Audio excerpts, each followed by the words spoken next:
Nairobi.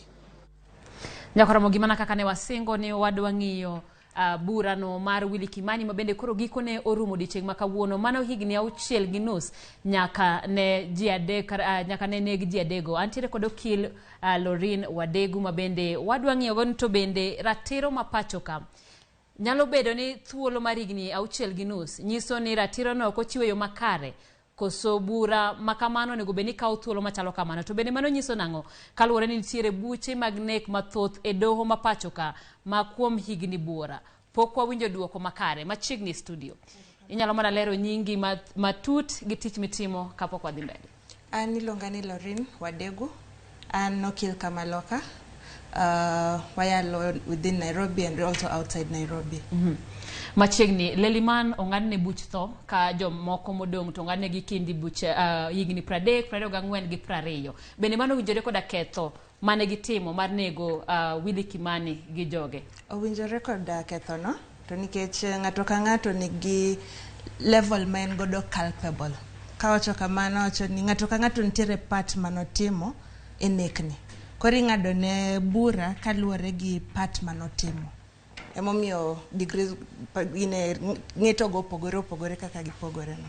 Kizungu wacho ni sama ratiro leo to nyiso ni ratiro ok ochiw. Higni 6.5 e bura mar Willie Kimani. Ratiro ochiwo yo makare king'iyo sa koso en gima nonego bed ni nyalo timre kinde machon mondo anyuola mar Willie Kimani gi joma moko oneni ne oti kodgi yo makare. An kaneno taneno no chiwe wang' sa nikech cases manitiere e courts wa ka ging'eny to mondo winjgi matiekgi bende dikaw thuolo. Kiluwo gi witnesses midwa luongi iyudo ni kamoro chieng' moro in gi witness ni moro to chieng' monego bi e court oyudo kata shida moro ok onyal biro. Mano dich mok nyal geng'. Ama wakili mar achiel kuom joma ochung'ne joma nodonjnegi go oyudo dich moro. Koro mondo keso ng'adi machop giko mare en gima ok nyal timre gi dakika achiel kaka dwaher to nikech cases mamoko be nitie mano telo ne magi. Achiel ariyo adek bende nyalo timore manyalo bago kes kik dhi mapiyo kaka wanyalo dware. Lakini berne ni gikone to justice oyudore kaka ni dware. Erokamano nyalo mana wuono matini to nikech magi joma bende nonegi e higa mar 2016. Mana historia matin kachiel gi ang'o gidi manodonjnegi godo gima koro miyo ni ng'at machielo ni koda ing'ado ne buch tho to joma moko omigi mana higni 20, 24 gi 30. Gima notimore ni Willie Kimani ne en wakili no dhi chung' ne client mare to ne gidhi donje court moro ni Mavoko. Koro kane giwuok kanyo to police manodhi donjne ni chali noko mor gi gima ne dhi mbele ema nomiyo organize ma jogi obedo abducted ma giko ne ochwe oneggi. Ka luwore gi kaka gitimo kamano mondo buch nek obed nek nitie gik moko ariyo manyaka ng'i. Achiel waluongo ni actors reas, achiel waluongo ni mens rea. Mens rea ni pachi oparo mar timo gima idhi timoni.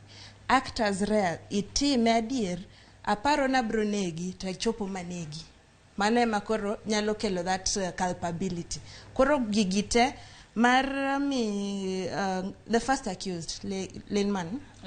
Yes, mondo en ong'adne mano nyiso ni the prosecution was able to prove beyond reasonable doubt ni elements ariyogi ne nitiere wiye.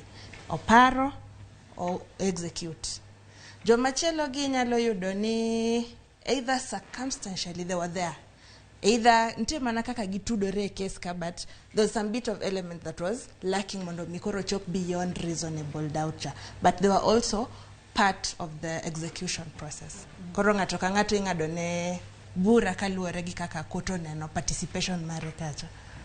Ng'eto makawuono ni nyiso oganda nang'o ewi buche mag nek. Wang'eyo ni nitiere buche mathoth e doho mapacho ka nyaka jogo eko madongo manonegi to kaka wuono pok oyud adiera kaluwore koda tho magi. Bende nyiso ni geno nitiere koso luwore mana ni Leliman kata Willie Kimani kaluwore gi ni ne en okil emomiyo koro duoko mare oyudi.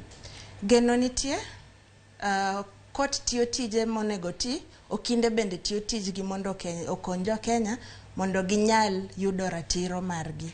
Gima wanyalo wacho ni nyalo kelo bagni en ka police ka nikech sama gimoro timore, the first people to arrive at that scene gine monego beni gi process scene maber ema gibro konyo godo case machop giko mare. Ka makosa timore ko chakre gi chakruok ka manyiso ni tich dhi bedo matek mbele kacha.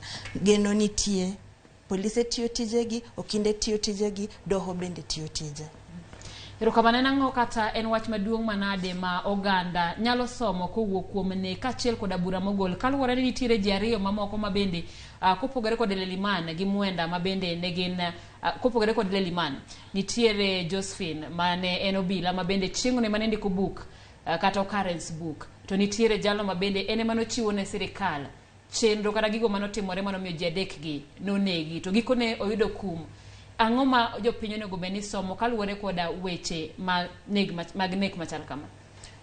Gima jopiny onego beni somo kaluwore gi weche mag nek machalo kama en mokwongo onge gima nyalo timore mudho miwach ni ok bing'ere, bro ng'ere mana achiel kuomgi. Mar ariyo, every action ma ng'ato timo nigi reaction mare. To gikone ng'ato ka ng'ato bro yudo kumne kaluwore gi participation mare e gimotimono. Ka en nek ka dibed ni ine mani dhi tango ni ng'anecho, ine ibro kumi bende kaluwore gi kaka ichiwo statement marino. Ka ine mani dhi mideyo ng'ato, all those circumstances ng'ato ka ng'ato ibro ng'i kaluwore gi participation mare.